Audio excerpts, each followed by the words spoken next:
go. Hey, check it out, it's Batman alive.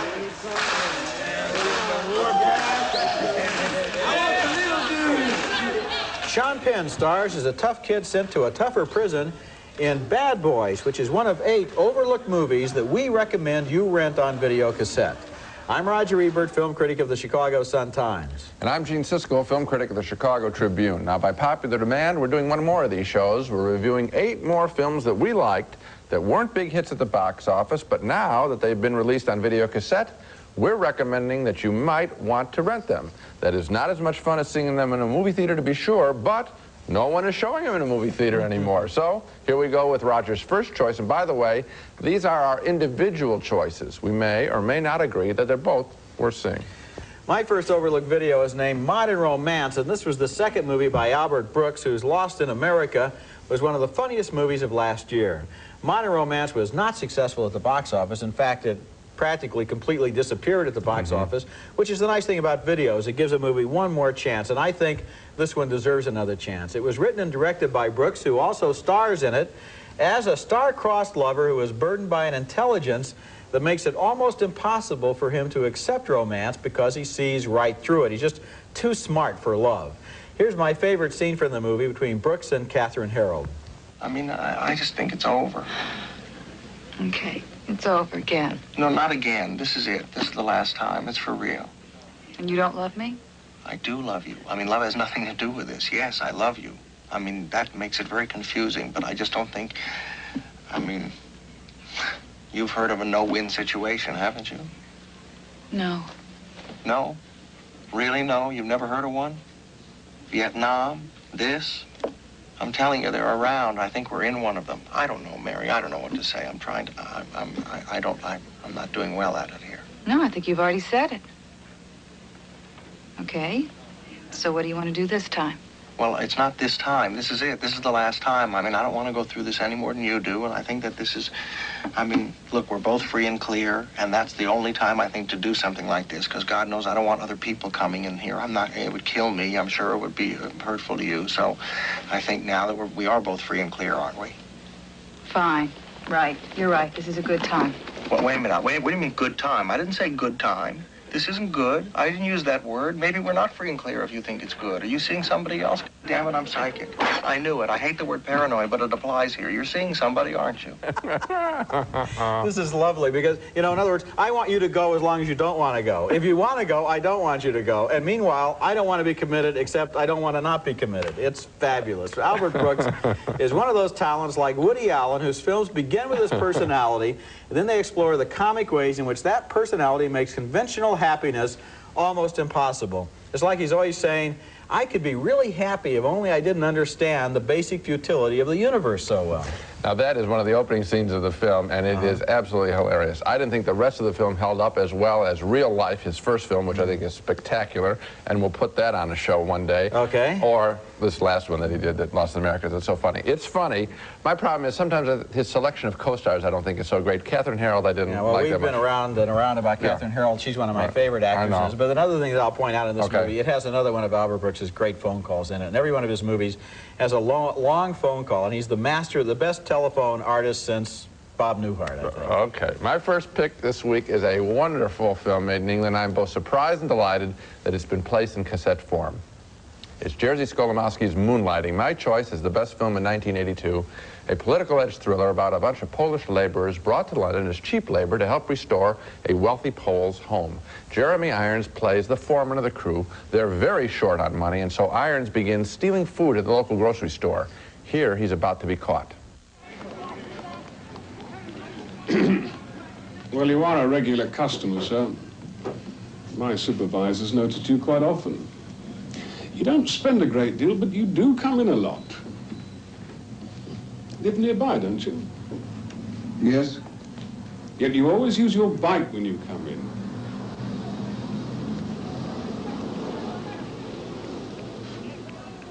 What did you want to ask me? Just how you enjoyed your friend's turkey, sir. You can see that Jeremy Irons is terrified there, and he is a stranger in a strange land. And just like that scene, the whole of this movie is tension-filled and asks tough questions. Should these people be entitled to food? What's it like to be a foreigner in a strange land? This is a gut-grabbing and brain-grabbing movie, one of the finest films I've seen this decade. The story behind the movie is terrific because Skolimowski started making it within a few days after Solidarity was crushed in Poland. And it's interesting because the Irons character is kind of the party level if it were back in Poland. Then there are the laborers. And so he's kind of telling them what to do, what not to do, what they can know, what they can't know. And it's interesting as a story. We're interested in the fact that they're building that house, and at the same time, it's a political parable. I ran into Jerzy Skolimowski. I asked him, could I please visit the house that was built during this movie? He's given me the address. The next time in London, I'm going to it. To me, that house is a shrine because this movie is so spectacular. I'll let you have...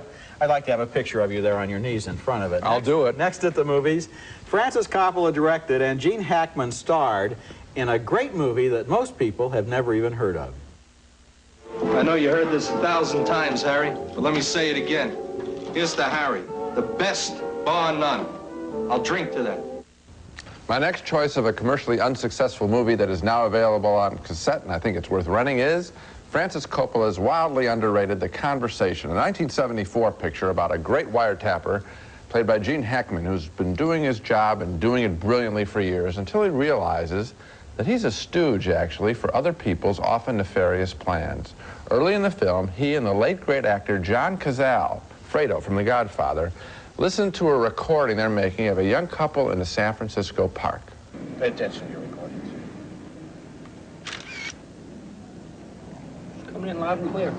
Look, Boyd, you see him? The man with the hearing aid, like Charles. Where? Right there with the shopping bag. Well, that's it for Paul. I spotted him. Give me the phones. He's been following us all around us, following us close. It's nothing. Don't worry about it. Spending too much time together here. No, that's interesting.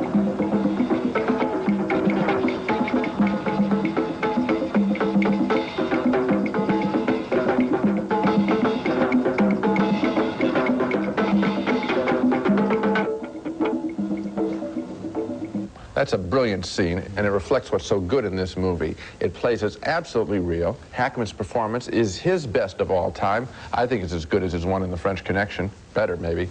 And he is playing here an emotionally burnt-out case, and we feel very sad for him. And the film displays in all of its treachery the absolute horror of invading another person's thoughts and conversations. How dare they listen into this innocent couple?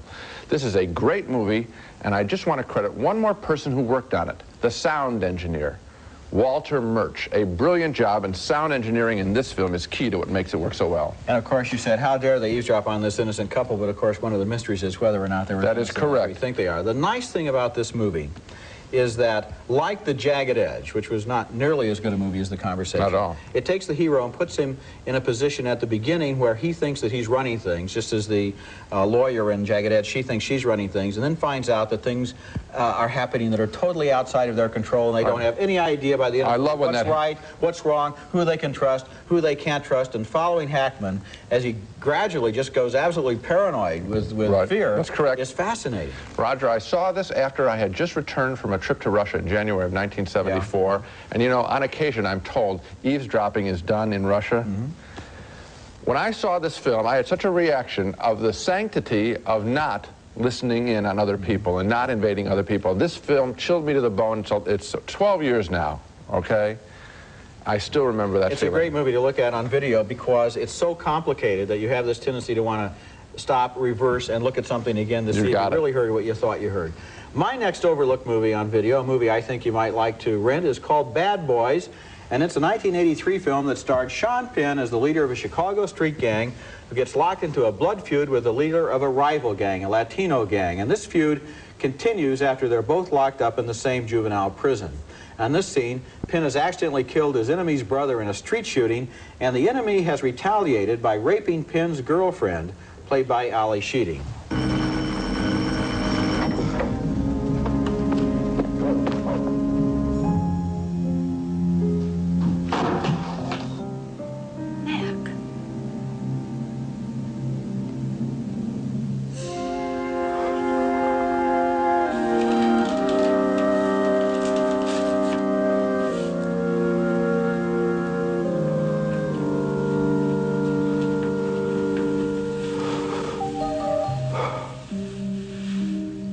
The strength of Bad Boys is in the great dramatic scenes between Sean Penn and his mother, his sister, his fellow gang members, and his girlfriend there. I think the movie goes predictable at the end when everything is going to be settled by a big fight. This is the ubiquitous influence of Rocky. I am so tired of movies that end with a big fight or the big game. But if you want to see why so many people think that Sean Penn is one of the great actors of his generation, it's real obvious in the first 90 minutes of Bad Boys. I think that's good criticism. I didn't like the film as much as you did because I thought it was so predictable in the way it would turn out. At the end.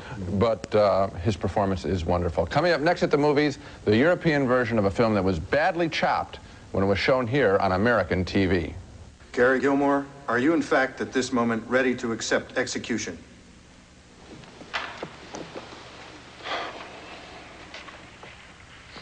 Not at this moment.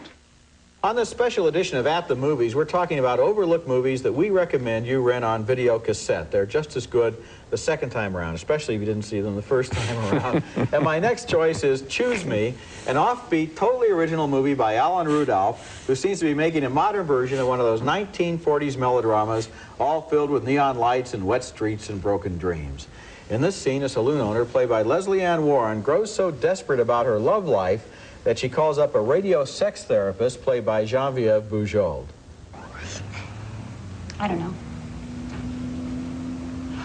Maybe I should have given in to a few things. You mean sexual things? There she goes again. Sex? Are you kidding? I wrote the book on sex. I'm a prisoner of it. Hell, I'm a victim of it.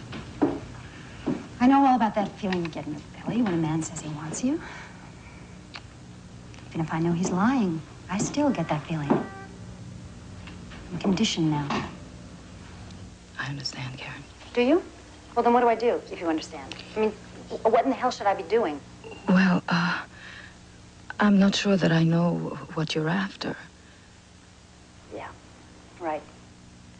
I mean, I'm not sure that, you can do things like that on the spur of the moment.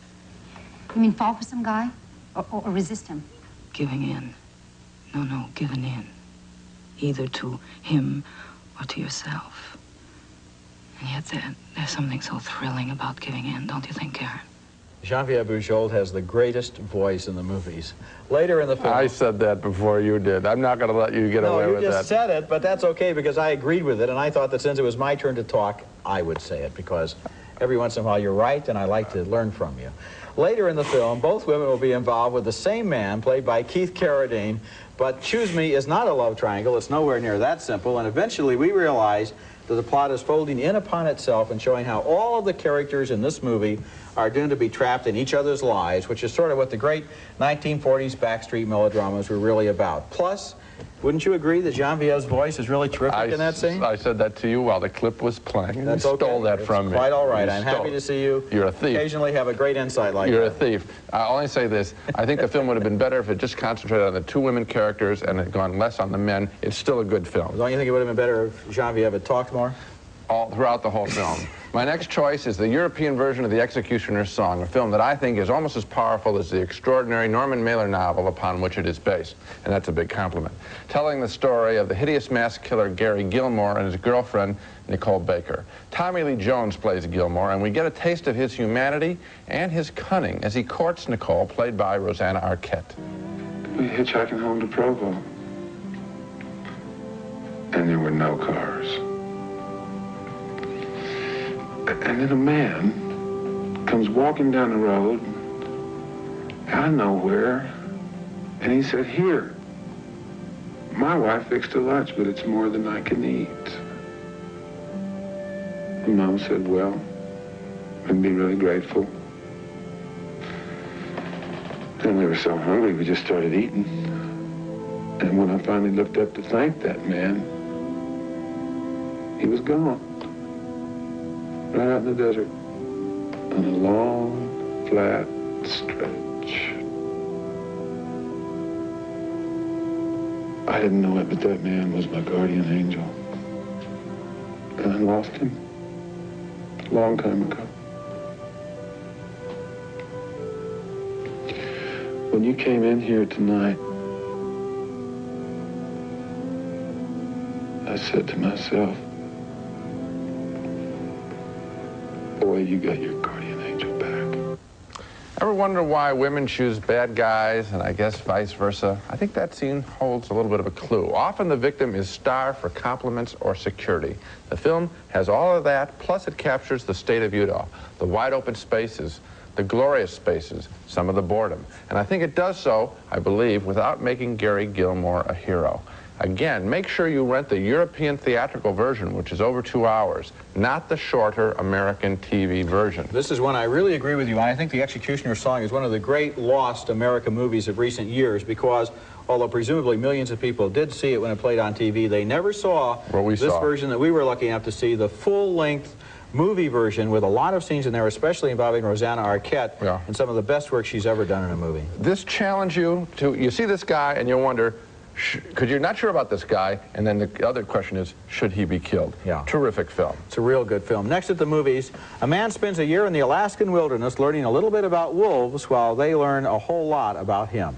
Boredom, that's what's wrong. How do you beat boredom, Tyler? Adventure. My last choice is a family film called Never Cry Wolf, a beautiful story, almost on the level of The Black Stallion. This one about a young man, a biologist, dumped into the Alaskan wilderness to learn about wolves. He gets to meet them and other animals up close.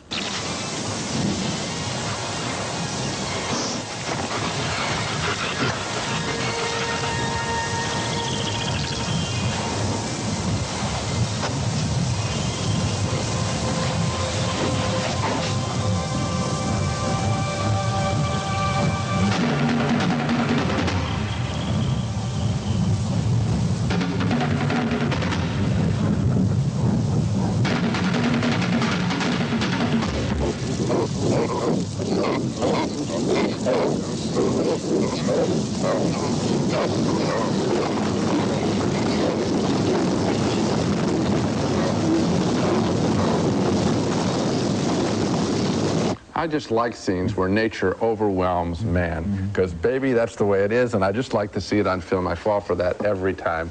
The wide open spaces of John Ford's westerns. No dialogue needed for that scene. Charles Martin Smith, the actor there, sure grown up from American Graffiti. He is quite an actor. Director Carol Ballard captures the magic of nature and man's relationship to other animals silently and memorably. And it's a terrific film. I think it's great, too. I loved it, and I love that scene, and I don't know how they shot that scene, and I don't want to know how they shot that scene. If I ever meet Charlie Martin Smith, I'm not going to ask him how they did that. My next movie that you should consider renting on video is on my list of the 10 greatest movies of all time, and it's just recently been released on video for the very first time. It's named Aguirre, the Wrath of God, and it was directed by the brilliant West German director Werner Herzog, who specializes in telling bizarre stories in impossible locations. This movie was shot in 1971 in the heart of the Peruvian rainforest, and it stars Klaus Kinski as a member of Pizarro's doomed Spanish expedition to find El Dorado. Herzog is a believer in what he calls the voodoo of locations, the feeling that if you film in real places, the spirit of those places can be felt in the film.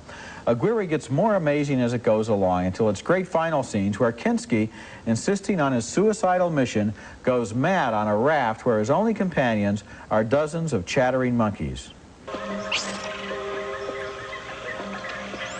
Wenn wir das Meer erreichen, werden wir ein größeres Schiff bauen und damit nach Norden segeln und Trinidad der spanischen Krone entreißen.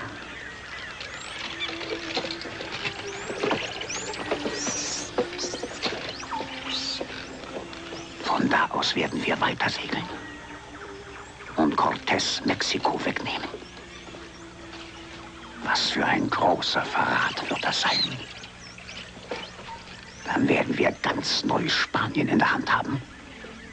Und wir werden Geschichte inszenieren, wie andere Stücke auf dem Theater.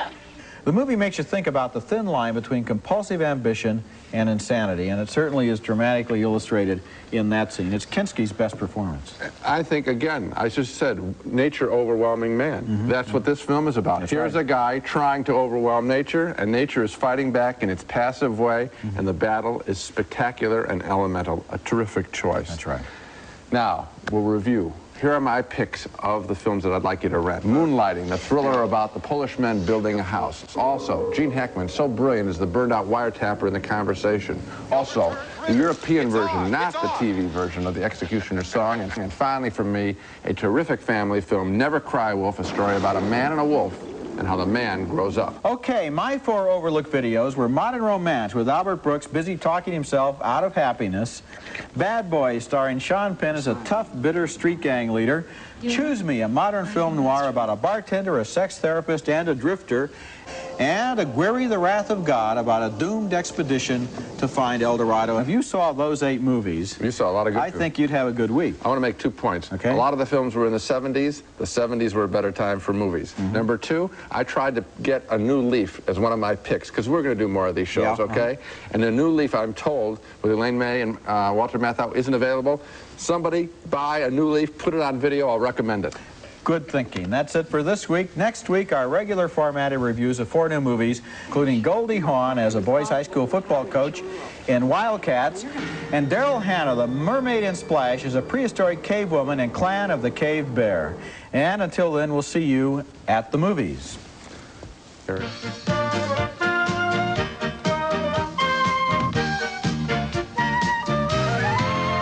Raisinets and Goobers are playing everywhere, starring plump, juicy raisins and great golden peanuts. Both now feature creamy Nestle milk chocolate.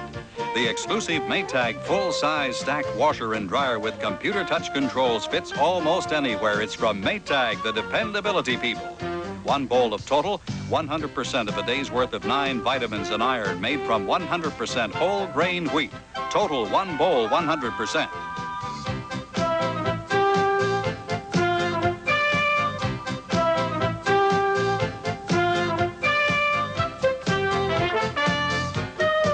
Clips of moonlighting courtesy of MCA Home Video.